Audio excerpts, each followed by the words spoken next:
I am Sayer Knox. I run a one-man bike courier channel in Pittsburgh. Helmet cam rides, deliveries, random street stuff. Nothing fancy. People watch because I do not talk politics. I do not do debates. I ride. I drop food. I drop meds. I show the road. Folks trust that more than a dude in a suit yelling at a camera. I keep a small radio in my kitchen because I hate silence. I live in a row house not far from Bloomfield. Old floors that creak, windows that stick when it gets cold, radiator heat that hisses. That morning started normal. Coffee, toast, phone charging on the counter, my bike leaned against the wall near the back door. I had a stack of deliveries in my app for Oakland and downtown. Same stuff every day. The interruption hit around 7:20 a.m. The local station cut the music for an emergency bulletin. Not a weather alert, not an Amber Alert. A voice reading a script, calm and clipped, telling residents of Allegheny County to follow a curfew starting at 8:30 p.m., to avoid bridges unless essential, to carry identification at all times. It named an authority I had heard before, the kind of office nobody thinks about until it is on a screen behind a governor. Then the bulletin got replaced. No fade, no stinger, just a hard cut. New voice, different authority, different seal name, different curfew time, different list of permitted crossings.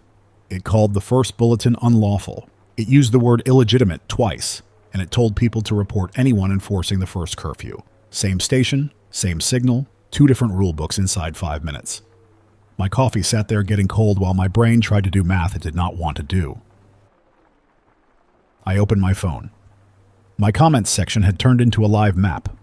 I do not mean a real map with pins. I mean people arguing street by street. Someone said a checkpoint went up at the Bloomfield Bridge. Someone else said no. It was at the entrance to the Liberty Tunnel. Another person swore that the Fort Pitt Bridge had Jersey barriers and men in mismatched uniforms stopping cars. People posted shaky videos of printed notices taped to poles, some with one seal, some with another. Same font, same tone, different signature lines. I checked my delivery app. It was still running. Orders still coming in. That told me enough. The country can be falling apart, and somebody still wants breakfast delivered. I strapped my helmet on, clipped my camera on the side, and went out the back. The air was cold enough to make your nose sting. I rolled down the alley, hit the street, and started pedaling toward Penn Avenue. Traffic was already weird. Not rush hour weird, defensive weird. More cars idling than moving. People keeping space, heads turning a lot. Phones held up against steering wheels. At an intersection near Friendship, a guy in a reflective vest was putting up a folding sign that said, "Authorized vehicles only." And the sign had no city logo, no department name, just block letters. 2 men helped him. One had a hard hat. The other had a pistol on his hip in a cheap holster. Both were watching the road, not the sign. I rode around them on the sidewalk. I did not stop to argue. I did not yell. The thing about a bike is you can pass problems without making a scene. I kept moving toward East Liberty. I saw the first gas line at a station near Washington Boulevard. Cars backed into the street. One guy with a red plastic can in his hand, walking the line asking if anyone would sell him a gallon. The price sign had tape over it. Inside the window, the clerk had a handwritten note. Cash only, no refunds, no questions. The first real paperwork war showed up before any real shooting. It was the pieces of paper, flyers on doors, new temporary regulations taped next to old business hours, curfew notices with slightly different language. One said order, another said directive. One said Commonwealth, another said federal. Some had a quick response code you could scan. Some had a phone number that just rang. A few were printed on nice paper with a watermark. Plenty were printed on cheap office paper with crooked margins. I made my first drop in Shadyside, a bag of breakfast sandwiches to a high-rise where the lobby smelled of bleach. The doorman was gone. A woman behind the desk wore rubber gloves and looked at my messenger bag as if it might bite. She asked me for identification. Not a joke. I held up my driver license. She did not touch it. She said the building management had guidance, that couriers had to sign in on a printed sheet. The sheet already had a bunch of names, shaky handwriting, some first names only. I signed and left. On the ride down toward Oakland, I started hearing the same names on the radio. Not generals, not senators, neighborhood bosses, union security teams, private contractors with clean gear and no patches, a public safety committee for one district, a civil protection council for another. It sounded like committees multiplying. It sounded organized without being unified. That is the part people do not get when they picture civil war. Most of it is paperwork and coordination, not flags on tanks. In Oakland, the University of Pittsburgh Medical Center. Presbyterian campus was already tense. Ambulances were still moving but slower, and a lot of them were private rigs, not city units. A nurse stood near an entrance with a clipboard and a face that said she had not slept. A handwritten sign asked for blood donors with certain types, asked for antibiotics, asked for saline, asked for insulin. That part was normal disaster stuff. What was not normal was the second sign taped right beside it, printed clean, stating that the hospital was under temporary protective control of an authority name I did not recognize, and that all supplies had to be surrendered at a specific loading bay.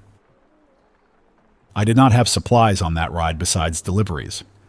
I had a bag of groceries for an older guy in a basement apartment near South Craig Street. I dropped the groceries and he tried to tip me in coins. He asked if the buses were still running. I told him I had seen a Port Authority bus stopped on Fifth Avenue with its doors open and nobody inside, so he should not count on it. I did not say public transit or routes. I just said buses. He nodded like he already knew, and that made me feel worse. By late morning, the first competing checkpoint rules hit my life directly. I rolled toward the Birmingham Bridge to cross into the south side for a pharmacy drop. I got to the approach and found 2 lines of cars and a cluster of men wearing a mix of camouflage and construction vests. They had a folding table, a stack of papers, and a laptop powered by a little generator that rattled. One guy had a rifle slung across his chest, .223 caliber by the magazine shape, and the way he held it, but I did not stare. Another guy wore a patch that looked homemade.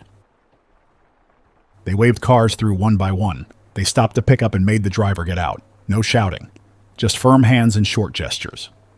I rolled up on the bike lane, slow, hands open, calm face. One of them stepped in front of me and said, bikes needed a permit to cross. He said it mattered because bikes could carry information. He did not say documents. He said information, and he said it the way people say contraband. I told him I was a courier. I pointed at my bag. I offered to show my delivery screen. He asked for identification and a badge. I said I did not have a badge. He smiled without humor and told me to turn around. He pointed to a sign zip-tied to the railing. Birmingham Bridge closed to non-authorized traffic by order. The seal on it matched one of the morning bulletins, not the other. I turned around. No scene. I did not want to be the guy who gets dragged off a bridge because he argued about a permit that did not exist a day ago. I cut back through side streets, rode toward the hot metal bridge thinking I could cross there. Halfway there, my phone buzzed with a message request from someone I knew. Not a stranger. A face from my past. His name was Denny Karp. We went to the same high school out in the suburbs. He used to be the kid who wanted to be a cop, the kid who loved rules and hated surprises. He messaged me through a social app, not a text. He said he was with the Public Safety Committee for a neighborhood council and that he needed to talk. He asked where I was. He used the word urgent. I did not answer with my exact location. I said I was working in the city. He told me to meet him near a municipal building in the East End. He said it was safe. He said he needed deliveries made, sealed envelopes, no questions. He said my channel gave me cover, and he said, "We trust you because you stay out of politics." That sentence landed wrong. Being trusted suddenly sounded close to being used.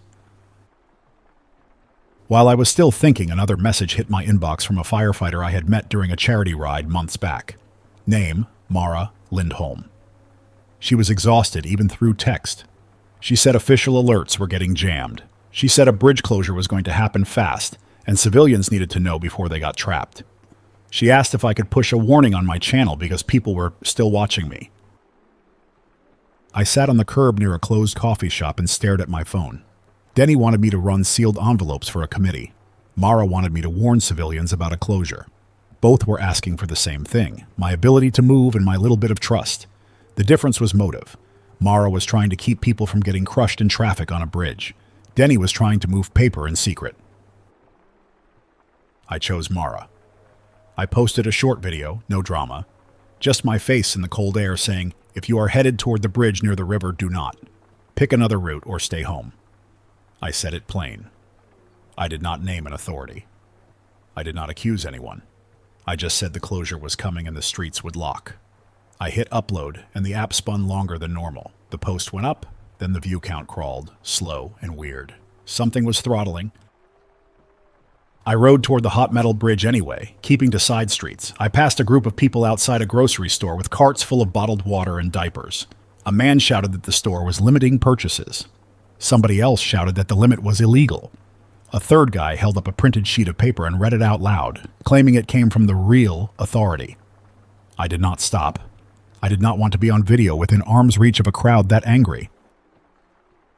The hot metal bridge approach had a different setup than Birmingham. This one had uniformed people, at least closer to uniform. Dark jackets, matching hats, radios clipped at the shoulder. One had a shotgun, 12 gauge, held muzzle down. One had a pistol, they had traffic cones, and a proper barricade. They also had a second group standing off to the side, men in mixed gear with armbands, watching the uniformed group with open suspicion. I slowed, head up, hands visible. A uniformed woman waved me forward. She asked where I was headed. I said south side for a pharmacy drop. She asked to see the drop. I held my phone out.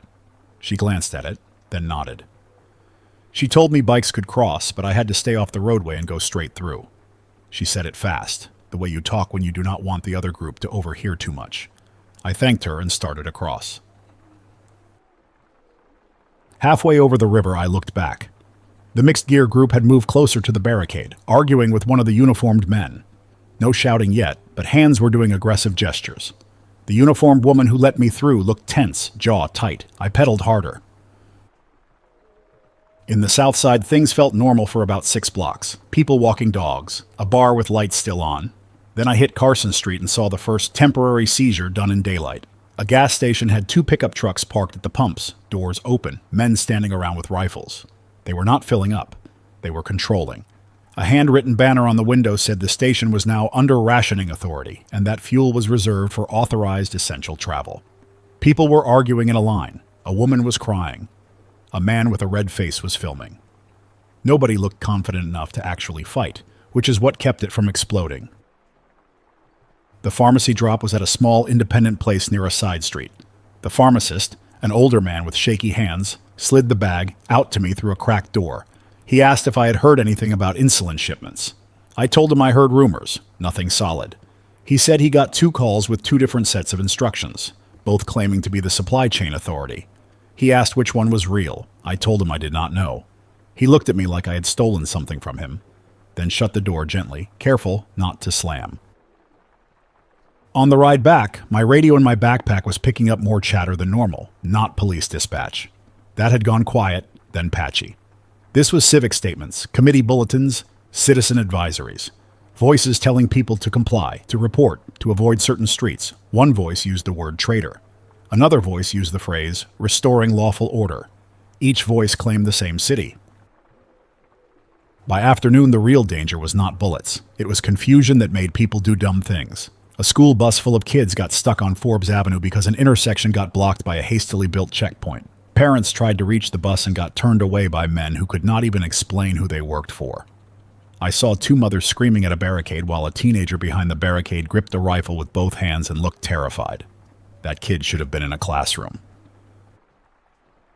I started doing what I always do when the city is weird. I route around. I keep moving. I film what is safe to film. I keep my mouth shut on motive.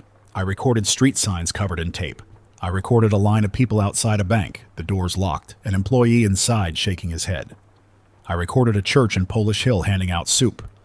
I recorded a group of union guys outside a warehouse in the Strip District, wearing hard hats and carrying bats, guarding pallets of bottled water. They were not playing soldier. They were guarding supplies.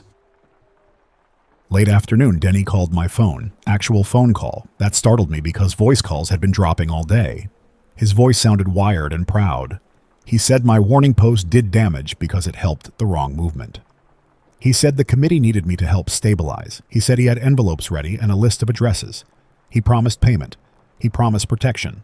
He said he could get me a permit for any bridge. I told him no. I kept my tone flat. I said I was not running sealed envelopes for anyone. I told him I was doing courier work for civilians and medical requests when I could. He snapped, then tried to pull it back. He said I was being naive. He said there was no neutral anymore. He said if I refused to pick a side, someone else would pick for me. That part stuck with me. Not because it was deep wisdom, because it was a threat wrapped in a friendly voice from a guy I once played basketball with after school. I ended the call. I did not block him. I wanted to know if he escalated. I hated that thought process, but that is where my head went. That night, I did not sleep much. Around 9:40 p.m., I heard pops in the distance. Not fireworks, a sharper sound. I do not claim I can identify every weapon by ear, but that sounded like rifle fire, spaced out, not a full burst, and it was down toward the river. Then came sirens, then silence. A helicopter passed, low enough to rattle my windows. That is when I realized the city was shifting into something that did not end in a day. The next morning, the bulletin situation got worse. 3 different official messages came over the same station in an hour. Each referenced constitutional authority. Each demanded compliance. One declared a state of emergency. One declared the previous state of emergency void. One told citizens to form block committees to enforce order, which sounded polite until you thought about what that really means at 2 a.m. on a residential street. Deliveries collapsed. People stopped ordering coffee and started ordering basic stuff: water, baby formula, bandages. The app itself started pushing priority requests from institutions. One was a nursing home near Lawrenceville asking for oxygen supplies. Another was a clinic near Uptown asking for antibiotics. Then the big one hit again, the hospital request. More urgent, more specific. A nurse posted publicly asking for blood donors and for anyone with access to a pharmacy warehouse to bring broad-spectrum antibiotics. 10 minutes later, a different broadcast claimed the hospital was under enemy control and said civilians should avoid it because supplies delivered there would be seized by hostile forces. That broadcast urged people to bring supplies to a different location, a warehouse address I recognized in the Strip District. I knew that warehouse. It was not a medical distribution center. It was a place that stored things for events and concerts. I decided to ride to the hospital anyway, not to deliver a miracle, but to confirm what the streets looked like. My camera mattered now, but not for entertainment. For receipts, for evidence, for the simple act of saying this is what it looked like at 11:15 a.m., and you can decide what to do with that. On the way into Oakland, I hit my first real credential trap. A group had set up a checkpoint near the Boulevard of the Allies, not a formal one, a rolling one. 2 cars positioned to pinch traffic, 4 men with armbands, a folding sign that said inspection. They waved me down. One of them asked for my movement papers. He said it like he had practiced. He looked too clean for a guy doing street enforcement. Fresh haircut, clean boots. I told him I was a courier heading to the hospital. I showed my bag. He demanded to search it. I said no because it had personal deliveries. He stepped closer and put his hand on my bag strap. I did not grab him. I did not push. I took 1 step back and said, if he wanted to delay a courier going to a hospital, he could do it, but he would be on camera. I tilted my helmet slightly so the lens faced him. His eyes flicked to the camera. He hesitated. Another man behind him said something low. The clean boot guy let go and told me to move along, but he said it with hate in his face. I pedaled away and felt my stomach tighten. That was the first time I understood I was now a moving witness, and witnesses get erased when people want to rewrite a street. Near the hospital, the scene was tense, but not enemy control in the way the broadcast implied. There were guards, yes. Some were actual hospital security. Some were volunteers, some looked union. Heavy jackets, work gloves, radios. A couple looked private, better armor, better posture. The entrance had a line of people with small bags, blood donors, relatives, nurses. A doctor walked out and spoke with a volunteer group, pointing at an ambulance bay. I did not push inside. I did not want to be in the way. I talked to a firefighter outside, a guy named Alonzo Webb, who was helping direct traffic. He said the city dispatch system was jammed. He said they were using runners and paper again for certain calls. He said the real danger was people driving into blocked roads and getting stuck with nowhere to turn, then panic hits, then accidents, then the road becomes a wall. He asked me to keep pushing practical warnings, not politics. That felt solid. I rode back out and I started seeing the counterfeit credential flood in action. Guys with laminated badges, no agency name, just bold titles. Civil enforcement. Emergency deputy. Auxiliary security. Some had a quick response code. People scanned them and got a page that looked official. Then later, that page went dead. A woman at an apartment building showed me her phone, a page that said verified. Then it refreshed and turned into a blank screen. She looked at me and whispered, "What is real?" By the third day, Pittsburgh was not one city, it was blocks. A block in Squirrel Hill had residents who formed a watch group and blocked through traffic. A block in the Hill District had a community center handing out food and telling everyone to keep guns inside unless a real threat was present. Downtown had office towers dark, street-level businesses boarded, and men in tactical gear walking in pairs without identifying markings. The bridges became borders. The tunnels became choke points people avoided. I kept riding because movement was my job and my shield. I made runs for insulin to an older woman in Garfield, runs for baby formula to a family in Hazelwood, runs for bandages to a guy who said he got cut on broken glass when he tried to climb a fence away from a crowd. I saw smashed car windows at the edge of a checkpoint where someone had panicked and tried to flee, then got dragged out. I did not film the dragged out part. I filmed the aftermath, the broken glass, the abandoned shoe in the road.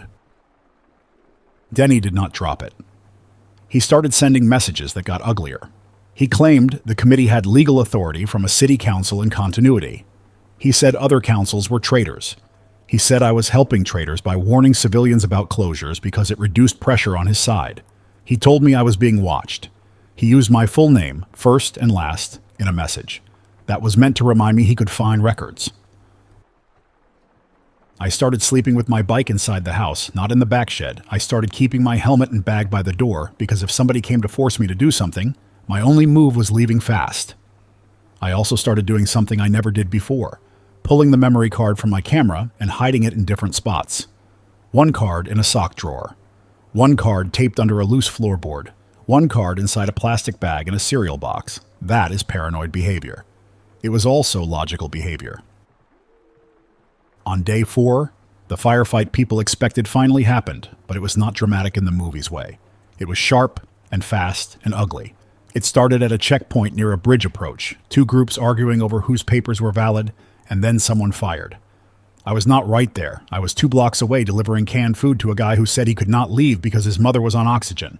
I heard the shots and the screaming and then the sprinting feet. I shut my camera off and waited in a hallway with my back against a wall, breath shallow, listening. When it quieted, I rode out slow, staying behind parked cars, peeking corners. The street had 2 abandoned vehicles and a trail of dropped items. A glove, a radio, a folded paper that had gotten trampled. There was blood on the pavement, not a pool. Smears and footprints. A woman stood on a stoop with her hands over her mouth, eyes wide. A man yelled at someone unseen, telling him to get inside. The whole thing had happened and ended within minutes, and then people just stood there, stunned, waiting for the next rule to arrive. That afternoon, Mara called me again. Her voice was rough. She said a closure warning had failed because the alert system got jammed again. She said people were trapped on a bridge in a line of cars and a second group was using the jam to search trunks. She did not say steal. She said search. She asked me to ride to a specific intersection and record what I saw, then push it out fast. She said if civilians understood what was happening, they might stop driving into traps. I rode. I kept my head down. I took back streets through Polish Hill, cut down toward the Strip. The Strip district was half open, half closed. Some shops were boarded. A few were still selling food, cash only, with a guy at the door controlling entry. I saw a line at a butcher that stretched down the sidewalk. People were calm, but the calm felt thin. Near the bridge approach, I saw the trap. Cars stacked tight. A barricade ahead. Men with armbands walking between vehicles, asking for papers, sometimes opening trunks. A few drivers complied. One driver refused and started backing up, hitting the car behind him. Then horns started. People got out of their cars, yelling, and that is when everything can go bad. I climbed onto a curb and filmed from distance, zoomed in enough to show faces without being close enough to get grabbed. I posted the clip with a plain caption, "Avoid this crossing. Gridlock. Searches happening. Turn around before you commit. No politics. No blame. Just a warning." The clip went up, then it got flagged within minutes. Not removed, but blurred behind a sensitive content screen. It was not gore. It was traffic and men with guns. The platform decided that was sensitive. That meant the practical warning got buried. I started using another method. I recorded the warning, Then I sent it directly to people who asked, through direct messages, through group chats. I became a node in a human network. The kind that pops up when institutions fail. It was messy. It worked better than the official channels that were now contested. That evening I got a knock at my door. Not a polite knock. 3 hits, hard. I froze in my kitchen. Bailey was not here. No dog, just me. I looked through the peephole. 2 men on the stoop. One held a folded paper. One had his hand near his waistband. I did not recognize them. I did not open. I spoke through the door, asking what they wanted. The man with the paper said he was from the block committee, and he needed to verify residence. He said it was mandatory. He said my name. I asked how he got it. He ignored the question. I told him I was not opening the door. I told him I was recording. I lifted my phone and hit record, even though he could not see it. I said if he had a lawful order, he could slide it under the door. He hesitated, then did it. The paper came under. Official looking at first glance, seal, signature line, lots of words, and a demand that residents surrender unregistered communications devices for temporary inspection. That meant radios, that meant phones. That meant the one thing that lets people verify reality. When I looked back through the peephole, the 2 men were stepping away, talking to someone down the sidewalk. Another figure stood near a parked car.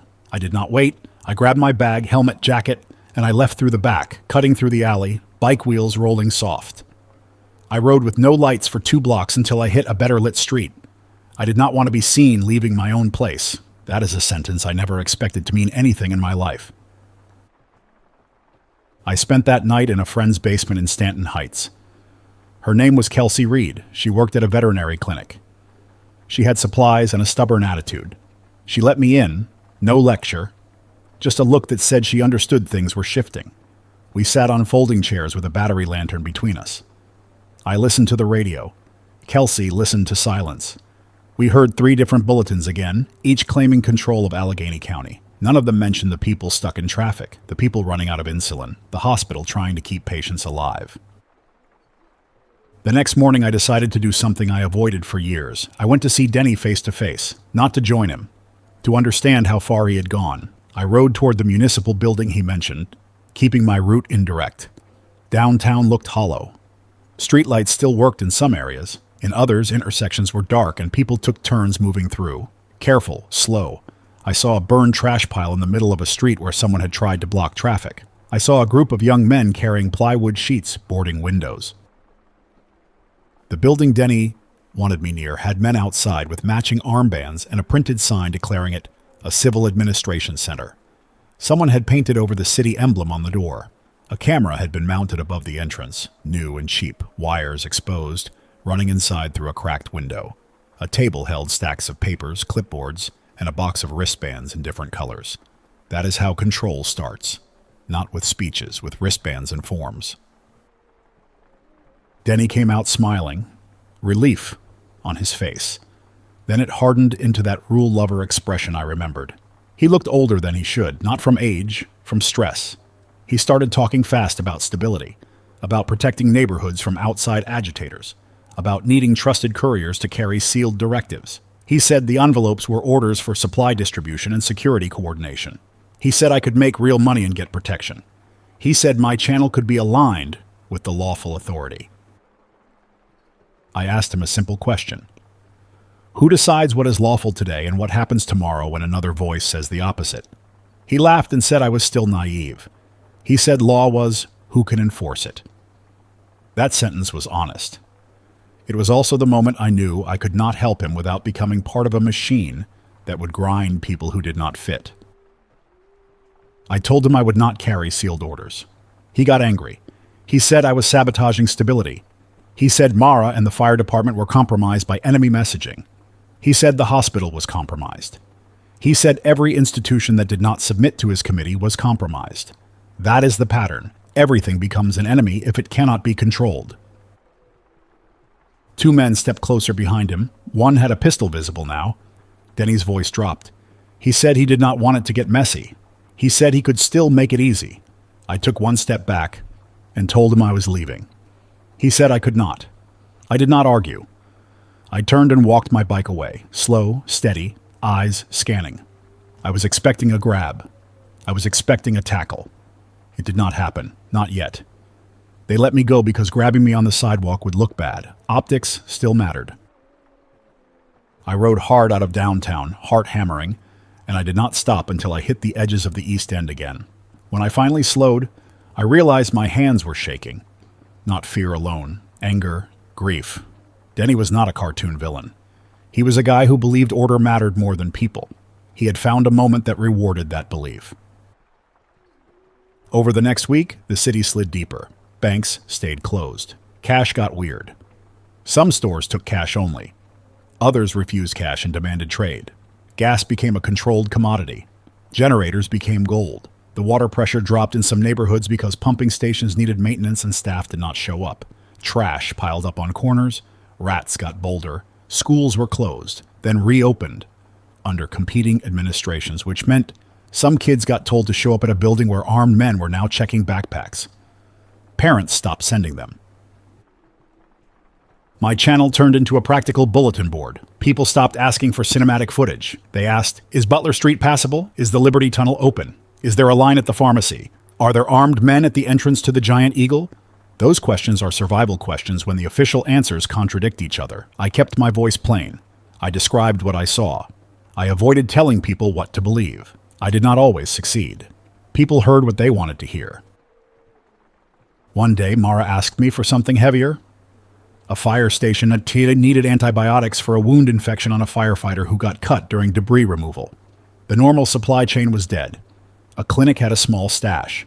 The clinic was across a borderline that had formed between two blocks. I rode anyway, because a guy with an infected wound does not care about flags.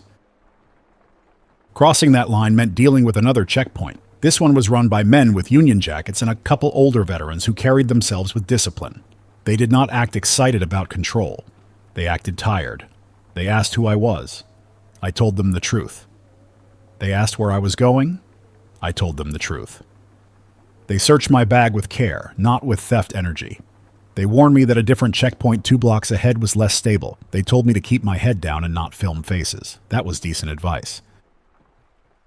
At the unstable checkpoint, a young guy with a rifle pointed it at my chest for half a second while he argued with another man about whether my courier bag could hide a pistol. His hands were shaking. I spoke slow. I told him my name. I told him I was delivering antibiotics to a fire station. I told him he did not want to be the guy who blocked that. An older woman behind him, maybe his mother, smacked his arm and told him to lower the rifle. He lowered it. I rode through feeling sick. When I got the antibiotics, the clinic doctor did not ask for paperwork. She asked for a trade, not money. She wanted sterile gloves and saline. She said she had enough antibiotics for a few days. She said she had no gloves left that were not reused.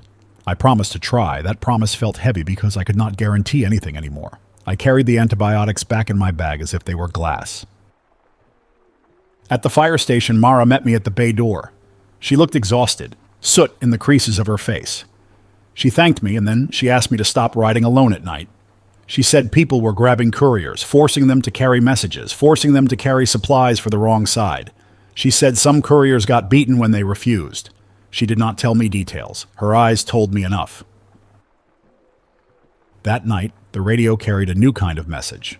A national broadcast, clean audio, confident voice declaring that unity was being restored. It said illegal committees would be dismantled. It said citizens should remain calm and cooperate with lawful enforcement. It said relief supplies were moving. It said the crisis was contained. It sounded good. That is what scared me. Not because hope is bad, but because the message was too clean compared to the mess on my street. The next morning I saw the result of that message in real time. 2 armed groups on the same street, both cheering, both celebrating, both convinced the message meant their side had won. One group had the armbands I recognized from Denny's building. The other group wore different markings, closer to state uniforms, and a couple had proper helmets with face shields. They were not aligned. They were moving toward the same city building at the same time. I was on Liberty Avenue near downtown when it happened. Bike stopped at the curb, camera running without me thinking about it. People poured out of doorways. Someone fired a few shots in the air. Someone waved a flag I did not recognize. A man shouted that the traitors were finished. Another man shouted that the occupiers were finished. Same message, 2 meanings. 2 crowds feeding off the same words. I started speaking out loud. Not to the camera, not to an audience. Just because my brain needed to narrate to stay calm. I said where I was. I said what I saw. I said 2 groups were moving, and civilians needed to get off the street. I heard my own voice shake. I hated that. I wanted to sound steady. I could not.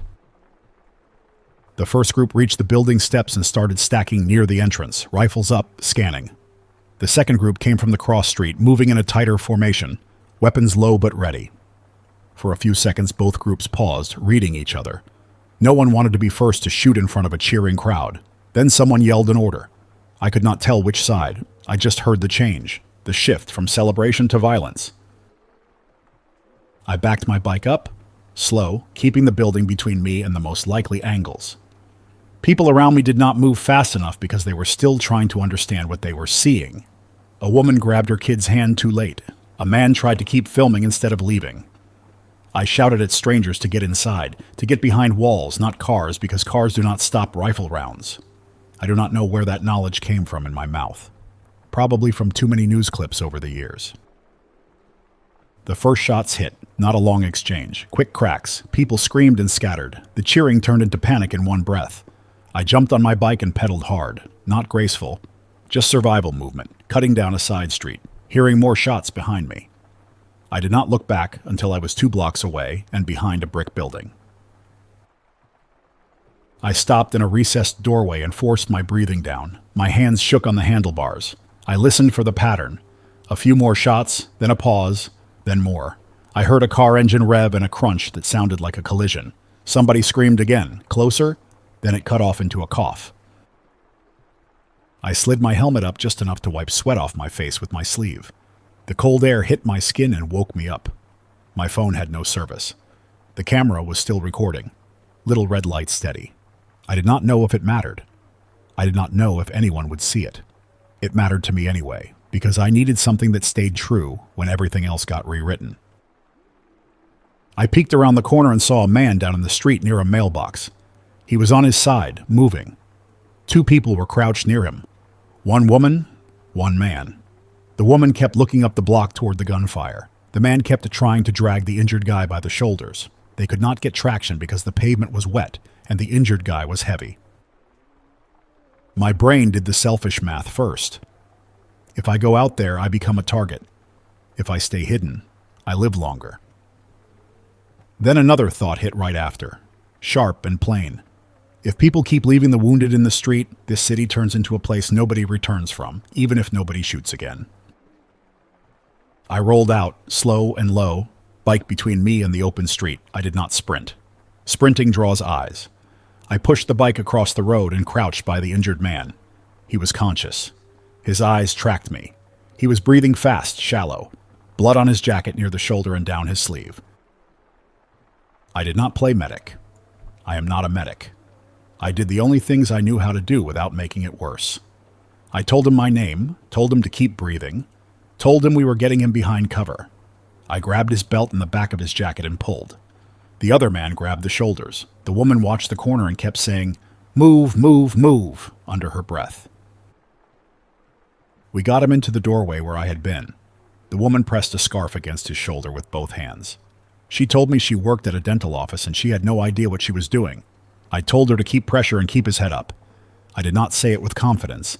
I said it because she needed something to do. The shots down the block changed. It turned into a sustained exchange, still not constant, but enough that nobody should be outside. I heard glass break, then a deeper sound. One heavy bang that made birds explode up from the roofs. That was either a flashbang or something bigger. I could not tell. It did not matter. It meant escalation.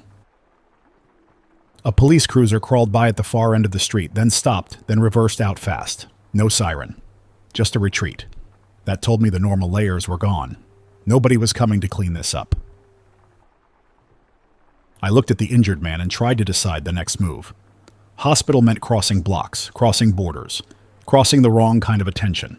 Staying here meant he bleeds out if the scarf slips. A man with a bullet wound is a countdown, and nobody on this street had the equipment to reset that clock. The woman said there was a clinic 3 blocks away on the next avenue. She did not know if it was open. I said we try. I pulled my messenger bag open and dumped everything onto the floor of the doorway. A couple energy bars, a spare phone battery, a cheap poncho, tape, a small first aid pouch that had band-aids and antiseptic wipes. Not enough. I tore the poncho into strips with my hands and made a crude wrap over the scarf, then wrapped tape around it to keep pressure. It looked ugly. It felt wrong. It also kept the scarf from sliding. The injured man kept saying he could walk. He could not. His legs were already weak. The other man, the one helping, said his name was Leon Barrett, and he lived nearby. He said he had a car in an alley behind the building. He said we could load the injured man and drive to the clinic. I shook my head. A car in this chaos becomes a trap. Cars get pinned, searched, seized, shot at, boxed in. A bike can slip through. A stretcher can move through a hallway. A car announces itself. We compromised. We made a carry. Leon and I got under the injured man's arms. The woman stayed on the pressure wrap and walked backward, watching the street. We moved through the entry hallway, out the back door, into an alley that smelled of damp trash and stale fryer grease from a closed restaurant. Behind the buildings, it was a different city. Less noise, more footsteps. I heard people moving fast in the next alley, then a whispered argument. Somebody told somebody else to shut up. I kept going. I did not want to meet whoever that was. At the end of the alley, we hit a cross street and had to make a choice. The clinic was left, but left was closer to the gunfire. Right was longer but quieter. I picked longer. Always pick longer if it avoids the obvious fight. We reached the clinic and found the door half open with a metal security gate pulled down to waist height. A woman inside looked out with wide eyes and a box cutter in her hand. She did not open until she saw the injured man. Then her face changed. She pulled the gate up and waved us in fast. Inside, the clinic was operating on fumes. 2 nurses, 1 doctor, a waiting room full of people who were not waiting for normal things. A man with his hand wrapped in a towel. A teenager holding his ribs. An older woman with a portable oxygen concentrator and a dead expression. The doctor took one look at the shoulder wound and said, "We needed to get him to the hospital. The clinic could stabilize, clean, wrap, maybe stop the bleeding better than we did, but there was a limit." The doctor asked who was enforcing the roads right now. Nobody could answer. That was the whole problem. While the doctor worked, I stepped into the hallway and finally got 1 bar of service, then 2, then gone again. A single text came through from Mara. It was not a question. It was an instruction with fear behind it. "Stay off Liberty. Downtown is going hot. They are hitting substations. If you can move, move now." Substations. That word landed with weight. If power goes, everything else starts failing in layers. Traffic signals. Cell towers. Refrigeration. Water pumps. Hospital systems. Even if nobody fires another round, a city without power becomes a slow disaster that kills people quietly. I asked the clinic doctor if he had a radio. He pointed to a small battery unit on a shelf. I turned it on. It was a mess. Competing bulletins stacked on top of each other. Some cutting in mid-sentence, some repeating. One voice said all citizens must shelter in place. Another voice said citizens must report to block coordination centers. Another voice said anyone enforcing unauthorized directives would be detained. Then I heard something that made my stomach drop. A calm announcement that the communications security order was, in effect, that unlicensed transmitting equipment was prohibited, and that enforcement teams would be conducting seizures for public safety. That was the paper that got slid under my door, turned into a broadcast policy. This was not only about guns, this was about controlling what people could verify. If you cut power and jam alerts and seize radios, you can make the city blind. Blind cities accept lies faster. The clinic stabilized the injured man and put him on a gurney in a back room, waiting for a transfer that might never happen. The woman from the doorway, her name was Jenna Schull, asked me what I was going to do. I told her I had to find Mara and figure out where the real needs were, the practical needs. She looked at me and said, "You are going to get killed for a video." I told her it was not for a video. I did not even sound convincing to myself. I left anyway. Outside, the sky was turning a gray with low cloud. The air had that metallic smell you get before snow, and also the burn smell of something electrical. I rode toward Oakland first, then cut north and east, trying to avoid the main corridors. I stayed off 5th. I stayed off Forbes. I used side streets that people in cars ignore. I saw the first power outage block near a cluster of traffic lights that were dead. People treated it like a four-way stop at first, then a truck pushed through and almost clipped a sedan. Horns, shouting. A guy got out and slammed his fist on the hood of the truck. The truck kept going. That is what power loss does. It turns rules into suggestions, then into jokes. A few blocks later, I heard the first generator that sounded overloaded. A deep chugging noise behind the grocery store. 2 men were siphoning fuel from a car with a hose. They did not even try to hide. They looked at me, then looked away, bored. Near a small park, someone had set up a hand-painted sign that said "Checkpoint ahead," but there was no checkpoint. It was bait. I saw 3 men crouch behind a dumpster watching the intersection, waiting for someone to slow down and get boxed in. That was not politics. That was hunting. I turned down a different street and took the long way. I did not shout at anybody. I did not want to announce that I saw it. I just moved. My head kept returning to Denny and his committee. His line about law being who can enforce it was not an analysis. It was a plan. The radio announcement about seizure of transmitting equipment smelled connected. People do not write that policy for fun. People write it when they are about to do something that needs darkness. I met Mara at a fire station in the East End, a smaller house tucked near residential streets. The bay door was down. A side door opened a crack, then shut. Then opened again when Mara recognized me. Inside, the station was half lit by battery lamps and a generator, that they were running only when necessary. The smell was diesel, sweat, and wet turnout gear. Mara did not waste time. She said a coordinated push was happening downtown. 2 blocks, each claiming legitimacy. Both trying to seize the same municipal records building and the same emergency operations space. She said both sides wanted control of the city's real-time infrastructure. Not only roads, not only bridges, dispatch, traffic cameras, message boards on the highways, the systems that tell people where to go and what is true.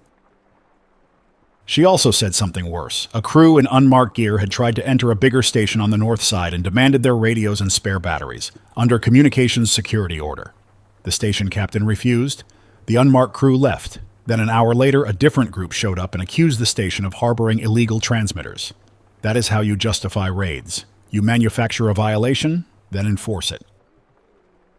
Mara asked if I could move messages physically between stations and clinics because digital channels were unreliable.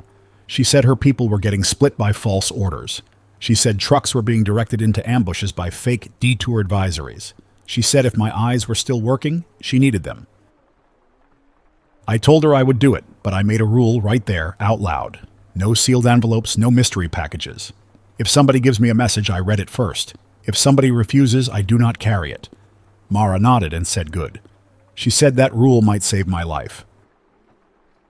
They handed me paper notes with addresses and needs, real needs, antibiotics for a station, sterile water for a clinic, fuel status, road closures based on observation, not bulletins. Then the generator sputtered and died mid-sentence, and the room went dim. A firefighter swore softly, then caught himself and looked at a kid sitting on a bench. The kid was maybe 16, wearing a hoodie and holding a small dog. The dog's paws trembled. The firefighter went to the back and came back with a jerry can that was half full. He shook it and frowned. Fuel was the throat of everything. Everyone knew it. Whoever controlled fuel controlled movement. Whoever controlled movement controlled food, medicine, enforcement, evacuation. That is why the first seizures happened at gas stations.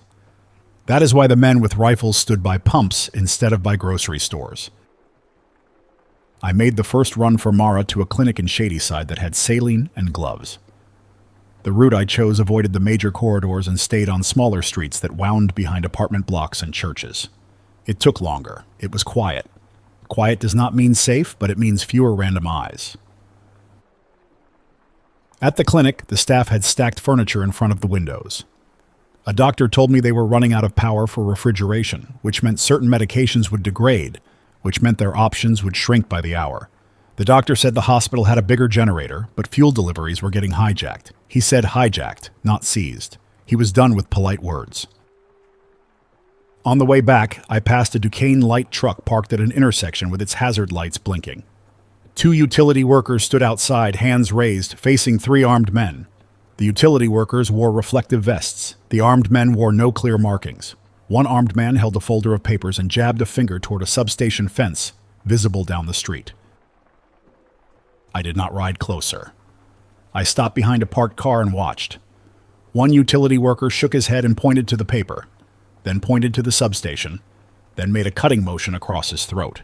He was saying no, and he was saying the job could kill him. The armed man with the folder stepped closer and put a hand on the utility worker's shoulder. Not comforting, controlling. The utility worker shrugged it off. The armed man's posture shifted. The other two raised their rifles slightly. I backed away and took a different street. I did not want to watch the next part. I also did not want my camera to capture faces there. Capturing faces can get people killed later. That is a moral problem I never asked for. It became my daily problem anyway. When I returned to the fire station, Mara was in the bay working on a map drawn on butcher paper. A paper map, not a screen. It had streets marked, bridges circled, blocks shaded, notes in marker. Unstable checkpoint. Safe passage before noon. Cell dead zone. Gas control. I told her about the utility truck and the men with papers. Her face tightened. She said she had heard a rumor that someone was forcing utility crews to create targeted outages to punish neighborhoods that were not cooperating. She said she did not want to believe it. Then she said she did believe it because she had watched too many people weaponize infrastructure already. That night, the city went darker in chunks. It did not drop all at once. It rolled. One neighborhood would flicker, then steady, then die. Another would stay lit. It made no sense until you saw the pattern. It was not random failure. It was selective. People started moving at night with flashlights and headlamps. That makes you visible. It also keeps you from tripping over broken sidewalks and fallen branches. Every choice had a cost. I rode with my lights off most of the time and used the glow from houses and street reflections to see. When I had to use a light, I pointed it down. Narrow beam, short bursts. Around midnight, Mara got a call through a working line. A larger station had been hit by a raid. The raiders demanded all spare batteries and all radios for inspection. The station refused. The raiders left, then came back with more men and claimed the station was harboring illegal transmitters. A fight started in the bay. No one died in that first clash, but 2 firefighters got hurt and 1 apparatus was disabled. Not destroyed. Disabled. Someone pulled critical parts. Sabotage. Mara said it out loud, more to herself than to me. This is not only war. This is shaping the board. The next morning, the water pressure dropped in my neighborhood and in parts of the East End. Not a full outage, a weak flow. Toilets refilled slow. Faucets gave thin streams. That is when panic shifts from political to physical. You can ignore a speech. You cannot ignore thirst. A city that loses water starts to smell different within a day. Trash sits. People stop washing. Restrooms become hazards. Hospitals become fragile. Firefighting becomes desperate. Mara told me the water authority had crews trying to keep pumps running, but they needed access and fuel and protection. Protection means armed men. Armed men mean politics. The spiral kept tightening. I volunteered for a run to a small water distribution point being set up near a church in Squirrel Hill. The plan was simple. Use the station's small utility vehicle to haul filled containers back to the station and nearby residents. Mara wanted eyes on the route more than water. She wanted to know if the distribution point was real or a trap. I said I would scout by bike first. A bike can disappear, a truck cannot. Mara agreed and handed me a paper note with a contact name at the church. I rode through the streets that felt half abandoned. A few people walked fast with backpacks. A couple of men stood in front of a corner store holding bats, not letting anyone enter without permission. Their faces were hard, bored, hungry for control. One man had a homemade badge pinned to his jacket. It said enforcement, no other info. At an intersection near a park, I saw a group of volunteers filling jugs from a tanker truck. That part looked legitimate. A woman with a clipboard was taking names and addresses. A man in a reflective vest was directing people into a line. No rifles visible. That is rare now. Then I saw the second layer. Across the street, 2 men sat in a car with tinted windows, engine running. One held binoculars, another held a radio. They were not volunteers, they were watching. A third man leaned against a pole with a backpack and a pistol on his hip, not concealed. He watched the line with a calm posture. That was not crowd control. That was ownership. He was there to make sure the water stayed under someone's authority. I did not confront anyone. I approached the church volunteer and gave my name and the contact name Mara wrote. The volunteer, a middle-aged guy named Curtis Miano, nodded and pulled me aside. He said the tanker had come with papers from one authority in the morning, then papers from another authority at noon. He said both sets of papers promised protection. He said protection came in the form of men who wanted a cut. Curtis said the church had agreed to distribute water to residents regardless of politics, but now a group demanded they prioritize certain blocks. Curtis said he refused. He also said he expected the refusal to become dangerous fast. He asked if the fire station could provide a presence. Not guns, presence. A uniform still means something to some people. I told Curtis I would report back. I also asked him a question that felt ugly to ask. I asked him if the tanker water was clean and tested. Curtis said the tanker came from a municipal source, and the driver showed him a test strip result for chlorine residual. Curtis said he trusted it more than rumors, but he could not guarantee tomorrow. On my ride back, I saw two masked men unloading boxes from the back of a delivery van parked behind a closed restaurant. The boxes were labeled medical. Real or fake, I could not tell. A third man stood watch with a rifle. The van had no company markings. It also had a paper taped to the windshield. Authorized relief. Anyone can tape paper to glass. I rode past without slowing.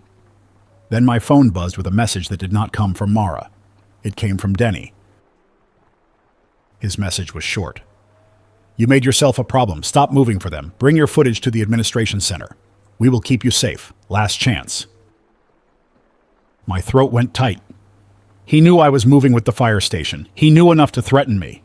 That meant eyes were on the station, or Mara's communications were compromised, or somebody had seen me. It could be any of those. I did not tell Mara immediately. I waited until I was inside the station and the doors were shut. I showed her the message. Mara stared at it for a long time, then nodded once, slow. She said Denny's committee was trying to collect recordings, not to preserve truth, but to control what gets released. She said if they control the narrative, they control recruitment and justification. She said they would rather erase footage that shows their men forcing utility crews at gunpoint than let it spread. Mara asked me a hard question. She asked if I would stop filming faces entirely. She said if the committee got my footage, they could identify people who resisted, people who spoke out, people who helped the wrong side. She said my camera could become a weapon against civilians if it fell into the wrong hands. That hurt because she was right. I had been filming for truth. Truth can still get people killed when the context is twisted. I agreed. I told her I would film infrastructure and movement in wide shots, and I would avoid faces unless it was a clear public threat that needed documentation. It was not a perfect rule, but it reduced harm. That afternoon, open war hit the East End in a way that nobody could ignore. It started with distant gunfire and ended with a fire visible above rooftops. A warehouse in the Strip District burned, sending black smoke across the river. People said it was a supply depot. People said it was a counterfeit credential printing site. People said it was both. In this city now, most things are both. The fire department could not respond normally because routes were blocked and apparatus risked being seized. Mara and her crew made a decision that felt wrong, but logical. They staged at a safe intersection and waited for confirmation that the fire would not draw gunfire toward their rigs. They listened to reports from civilians. They watched the wind. They watched for secondary threats. A man arrived at the station on foot, bleeding from the scalp. Frantic. He said an armed group was using a row of cars to block an arterial and was stopping anyone who tried to flee the smoke area. He said they were searching for saboteurs. He said they dragged a guy out of a car and beat him because his phone had the wrong bulletin saved on it. Mara's jaw locked. She told her crew to gear up for medical aid, not fire suppression. She said they were going to do what they could without becoming a moving target. She asked if I could run ahead on the bike to scout a safe corridor. I rode fast, hugging side streets, staying out of the smoke path. The air tasted bitter. Sirens were rare now. When one sounded, people looked up with suspicion, not relief. I found the blocked arterial. It was real. Cars positioned sideways, doors open, men with rifles using the vehicles as cover. They had a folding table and stacks of paper again. Always paper. I turned away before they saw me and found a parallel route. Narrow, residential, with speed bumps and parked cars. A fire truck could barely fit. That meant it might be safe because it was hard to ambush a large vehicle there without getting pinned by your own barricade. I returned to Mara and gave her the route. She nodded and told her driver to take it. Then she did something that made my stomach drop. She told the crew to remove all obvious radios from their visible belts and stash them in a compartment because raiders were using communications order as an excuse. She said they would keep one radio hidden for safety, but they would not display it. That is where we were now. Firefighters hiding radios in their own city. We rolled out in a smaller apparatus, not the big ladder. The driver took it slow. We did not run lights and sirens. We moved quiet, hoping to look unimportant. That felt disgusting. It also kept us alive. At the scene near the smoke, the situation was chaos. People walking with bags, kids crying, older folks wheezing. A man dragged a rolling suitcase with one wheel broken, sparks coming off the pavement. There were no organized evac routes, just instinct and rumor. Mara's crew set up a quick triage point behind a brick wall near an alley. They treated minor injuries, handed out water, told people to keep moving away from the smoke and away from main roads. Mara kept scanning rooftops and corners. She was not looking for fire. She was looking for men using the disaster as cover to grab people. That is when the hidden motive showed itself, clear enough that even I could see it. A group of armed men moved through the evac crowd, not helping, not directing, selecting. They watch for certain faces. They watch for certain clothing. They watch for anyone carrying a camera or a radio. One man grabbed a teenager by the backpack strap and yanked him back. The teen shouted. The man demanded to see his phone. The teen refused and got shoved. The crowd recoiled. Nobody intervened because a rifle was visible. Mara stepped forward, not aggressive but firm. She said the teen needed to keep moving and that the man was blocking evacuation. She said it with the authority of a firefighter in gear, not a politician. It worked for half a second. The armed man hesitated, then his eyes narrowed. He asked Mara who authorized her. He demanded her radio. Mara said she had no radio. She held her hands open. She said she was providing medical aid. She pointed to the injured people behind her. She said if he wanted to make trouble, he could do it in front of witnesses. The armed man looked around and saw cameras in civilian hands. Not many. Enough. He backed off, but he did not leave. He watched. He was waiting for a quieter moment. Mara leaned toward me and whispered one thing. She said, "This is a sweep. They are collecting comms people." Comms people. Anyone who can transmit. Anyone who can record. Anyone who can coordinate outside the committee structure. They were not only fighting for a building. They were fighting for the city's nervous system, and anyone who could build a parallel nervous system was a threat. Mara made a decision fast. She told her crew to pack up and move the triage point 2 blocks deeper into the residential area. She told me to stop filming entirely for the next hour and keep my hands free. She told me if someone grabbed me, I was to drop the bike and run, and I was not to be a hero. We moved. We helped a couple older people walk to a safer porch. We gave a mother water for her kid. We left before the sweep got serious. On the way out, I saw the armed men start detaining people, not mass detentions, targeted. A man with a ham radio antenna on his backpack got pulled aside. A woman with a camera rig got pulled aside. 2 guys in work clothes with tool belts got pulled aside. They were choosing capability, not ideology. Back at the station, Mara locked the doors and told everyone to keep heads down. She said the city was entering a phase where open war and quiet enforcement blended. The open war was for territory. The quiet enforcement was for control of information and supplies. That night, the power dropped again, wider. Streetlights off across multiple neighborhoods. The station ran the generator for 1 hour, charged key batteries, then shut it off. Fuel discipline. The building became a dark box. I sat on a bench in the bay and listened to the radio on low volume. A new national message came on, again clean, again confident. It claimed a unified command had been established and that rogue committees would be dismantled. It told citizens to report to designated centers for verification and ration cards. It said anyone refusing verification would be presumed hostile. Ration cards, verification centers. That is not only emergency response. That is the architecture of control. Mara asked me if I had anywhere safe to go, somewhere outside the city. I said no. My whole life was here. She said the station might be targeted soon because they refused equipment seizures. She said I was already targeted because I moved between blocks and carried messages. She said I had to plan for a moment when staying became suicide. I thought about my house in Bloomfield, the paper slid under the door, the men on the stoop. I thought about Denny's message. I thought about what happens to people who get verified by men with rifles. I told Mara I would make a contingency. I would stash a bag with water, food, warm clothes, copies of my identification, and my memory cards. I would pick a route out of the city that did not rely on bridges with checkpoints. Mara nodded and said good, and she told me not to tell anyone my route. Not because she did not trust her crew, because information leaks when stress hits. It always leaks. The next day, the war reached the hospitals in a new way. Not the hospital being enemy control in words. Actual interference. An armed group tried to seize an ambulance bay and redirect incoming patients to a designated facility. That facility was not a hospital. It was a warehouse. The goal was control of medical supplies and triage authority. If you control who gets care, you control loyalty. Mara's station received a call from a nurse who knew her personally. The nurse said the emergency department was on generator, fuel was low, and a convoy that was supposed to bring diesel got turned away at a checkpoint because the papers were wrong. The nurse said patients on ventilators would start dying if the generator died. The nurse asked if the station could escort a fuel run. Escort, a fire station escorting fuel through a war zone. That is where we were. Mara had one truck that could move fuel safely, a smaller unit with a lockable compartment. She had a driver she trusted, a firefighter named Alonzo Webb, the same guy I spoke to earlier, steady and smart. She also had a problem.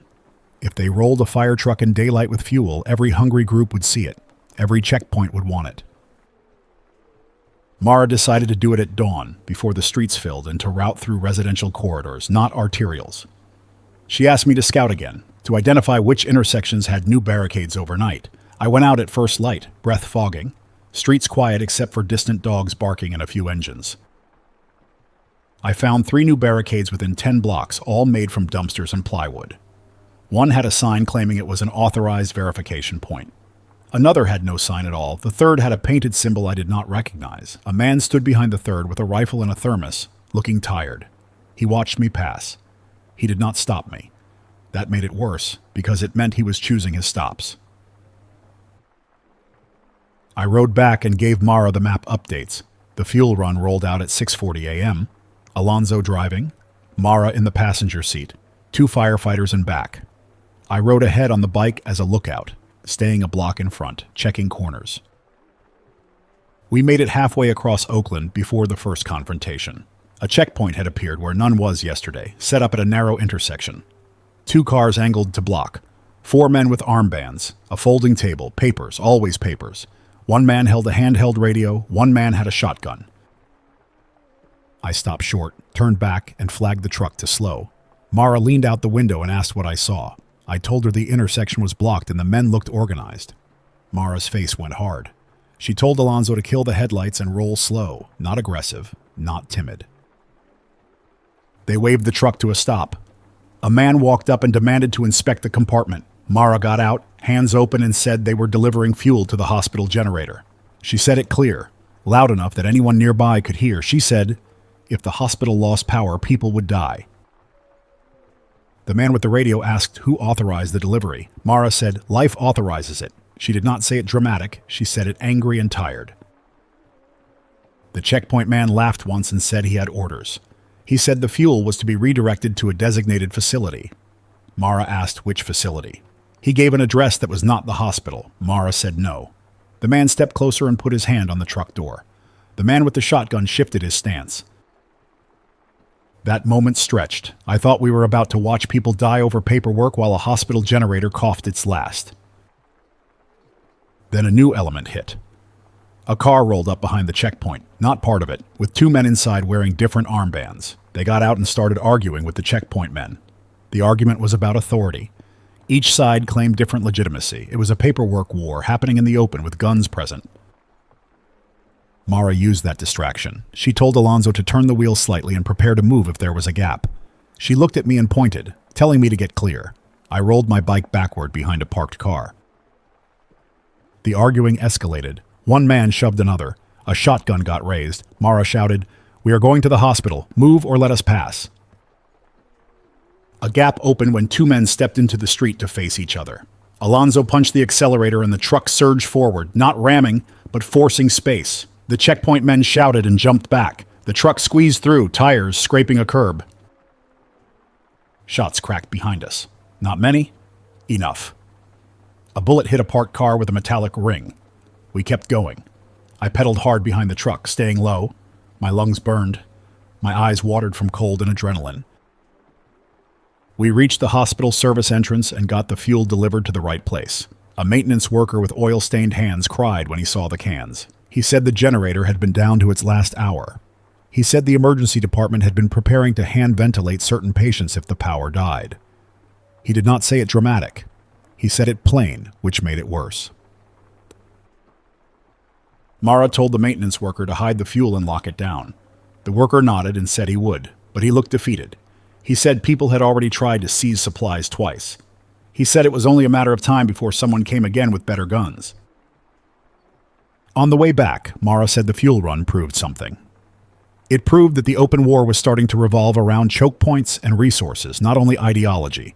Whoever could starve hospitals could force the city to submit. Whoever could keep hospitals alive could build loyalty. Both sides knew it. That afternoon, another catastrophe hit, one that changed the city's psychology fast. A major bridge crossing became unusable. Not collapsed into the river, not cinematic. Damaged in a way that made it impossible to trust. A fire under the deck. A structural element compromised. Engineers said no crossing until inspected. Inspections require access and safety. Safety did not exist. The bridge became a dead boundary. Traffic rerouted to other crossings, which meant the remaining bridges became pressure valves. Pressure valves explode, checkpoints multiplied, lines formed. Tempers snapped, people ran out of fuel on approaches and abandoned cars, which narrowed lanes, which increased gridlock, which made people trap targets for search teams. I rode along one bridge approach and saw a family stuck in a minivan for hours. 2 kids in the back, windows cracked, parents trying to stay calm. An armed man approached them and demanded papers. The father handed over a folder. The armed man flipped through it, then demanded the father step out. The father refused. The armed man pointed a rifle at the dashboard and yelled. I did not film faces. I did not intervene. I hated myself for that. Then I remembered Mara's warning about sweeps. If I got grabbed there, I would not help that family. I would just add another victim to the pile. I rode away and tried to find another angle, another way to help. The way I helped was smaller. I found a side street where cars could turn around before committing to the bridge approach. I stood there for 20 minutes and waved drivers back, telling them the line ahead was locked and that armed searches were happening. Some drivers listened, some cursed at me and kept going. A couple turned around and mouthed, "Thank you." That was my victory for the day. That evening, Mara came back to the station with a bruise on her cheek and a cut on her lip. She said she got clipped by a door during a scramble when a group tried to force entry into the station. The group claimed to be conducting equipment seizure under communications order. Mara's crew refused. The group tried to push in. The crew pushed back. No gunfire in that clash. It was still violence. Mara told me straight. The station would not survive a sustained assault. They had limited fuel, limited manpower, and a moral constraint that many groups did not have. She said the smart move was to disperse critical supplies and move key people to different locations, creating redundancy. She said a station that holds everything becomes a prize. A station that holds little becomes a nuisance. Nuisances survive longer. So we did it. We moved medical supplies into 3 separate caches in the neighborhood. We moved batteries into sealed bins under floorboards. We moved paper maps and contact lists into a waterproof bag and hid it in a ceiling panel. We moved fuel into smaller containers and spread them in different garages with trusted residents. I made my own cache that night. A backpack with 2 liters of water, canned food, a flashlight, spare socks, a warm hoodie, my identification in a plastic sleeve, and my memory cards sealed in a small bag. I also printed a short paper with names and locations of clinics and stations that were still functioning. Paper does not need service. Paper survives when phones die. The next morning, Denny showed up, not at the station. At the edge of the block while I was moving supplies in an alley, he walked with 2 men behind him. He wore a jacket with a new patch. His posture was different. He was no longer trying to recruit me with friendliness. He was trying to claim me. He called my name and told me to stop. I stopped. Running triggers pursuit. Talking buys seconds. Seconds matter. Denny said he knew I was moving between stations and clinics. He said that made me a communications asset. He said the committee needed assets. He said it in the same tone someone uses for equipment. He told me to hand over my camera and my memory cards. He said it was for public stability. I told him no. I told him the footage was evidence of what was happening and it belonged to the people who lived through it. I did not yell. I did not insult him. I just said no. Denny's face tightened. He said I did not understand the scale. He said misinformation was killing people. He said independent recordings were fueling chaos. He said the committee would curate truthful messaging. He said curate. That word told me everything. One of Denny's men stepped closer and put his hand on the strap of my messenger bag. I shifted my weight and kept my hands visible. If I grabbed him, he could claim I attacked. If I stayed calm, he had to escalate openly. I said one more thing, quiet. I said I saw their men forcing utility workers near a substation. Denny's eyes flicked, just a flicker. He recovered fast and said I was lying. The flicker told me I was not lying. Denny said he was giving me one last chance. He said if I kept moving for the fire stations, he would classify me as an enemy courier. He said those couriers were being detained. He did not say where. He did not need to. I nodded and said I heard him. Then I did something that surprised even me. I asked him who was paying him. Not politically, practically. Who funded the printing, the equipment, the patch, the men? Denny hesitated again, smaller. Then he said the committee was funded by local stakeholders. That phrase was too clean. That phrase came from someone's briefing document. Local stakeholders can mean rich people protecting assets. It can mean private contractors protecting contracts. It can mean anyone with money turning chaos into leverage. It is a polite phrase for an ugly reality. Denny told me to think about my future and walked away. His men backed away with him. They did not seize me right there because the alley had too many windows, too many eyes. Again, optics. Optics were still a leash on brutality. That leash would not last forever. I returned to Mara and told her Denny confronted me. Mara did not look shocked. She looked tired. She said the committee was expanding sweeps and that a list of uncontrolled transmitters was circulating. She said my name was probably on it. Mara said we needed a way to keep information moving if phones died and radios got seized. She said they needed a neutral broadcast channel that did not declare politics, only conditions, only routes, only practical needs. She looked at me when she said it. I told her I was not a broadcaster. Mara said I already was.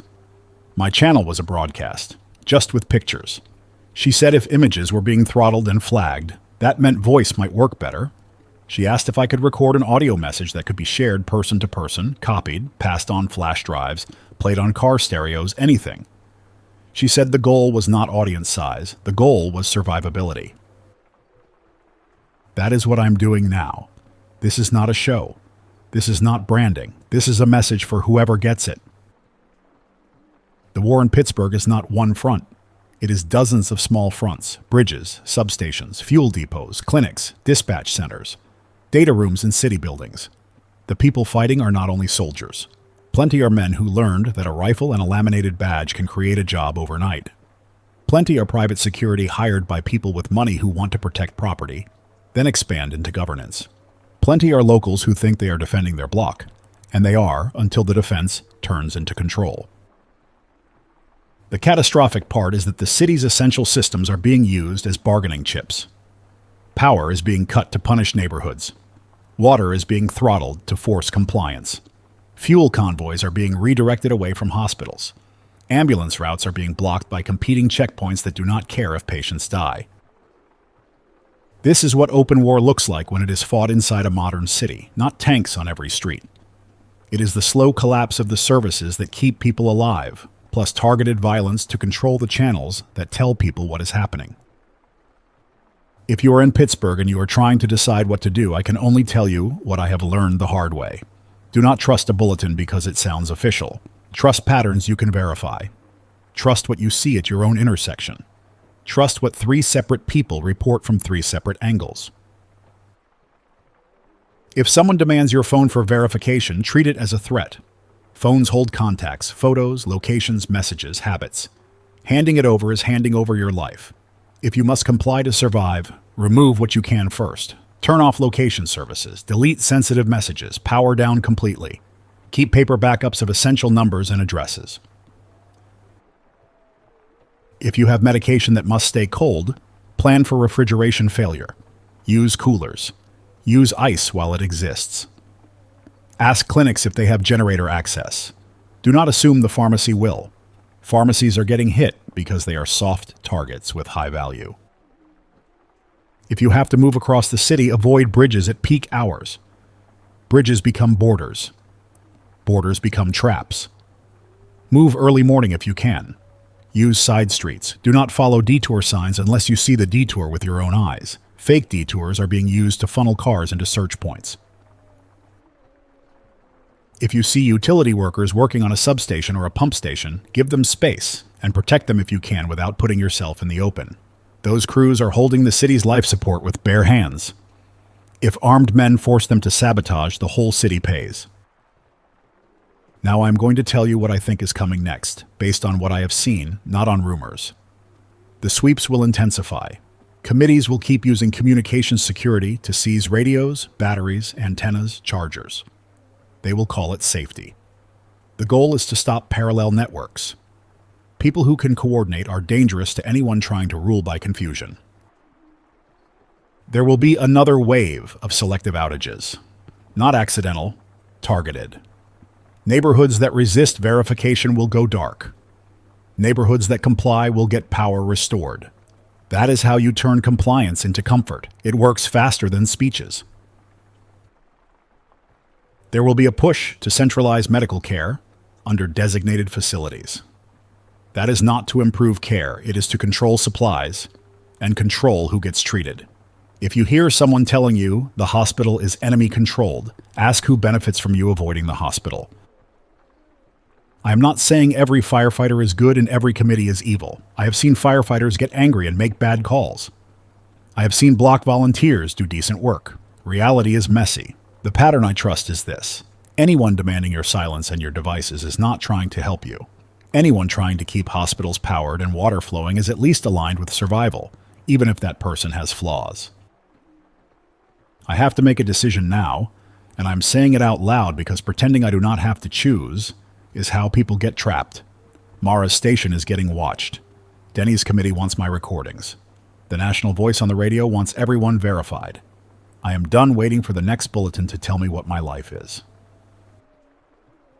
I am leaving the station after this message. Not forever. Not running away from Pittsburgh. I am moving my memory cards out to someone I trust who is heading east out of the city on foot trails and back roads, towards smaller towns where verification teams are not as dense yet. If I get grabbed, the recordings still survive. If I disappear, the evidence does not disappear with me. I am also moving my own body to a less predictable location.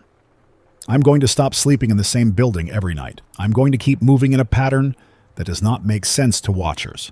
I hate that this is my plan. It is still my plan. If you are a person listening who has the ability to copy this audio and pass it on, do it. Do not add commentary. Do not add politics. Just pass the raw message. If you hear corrections, verify them and pass those too.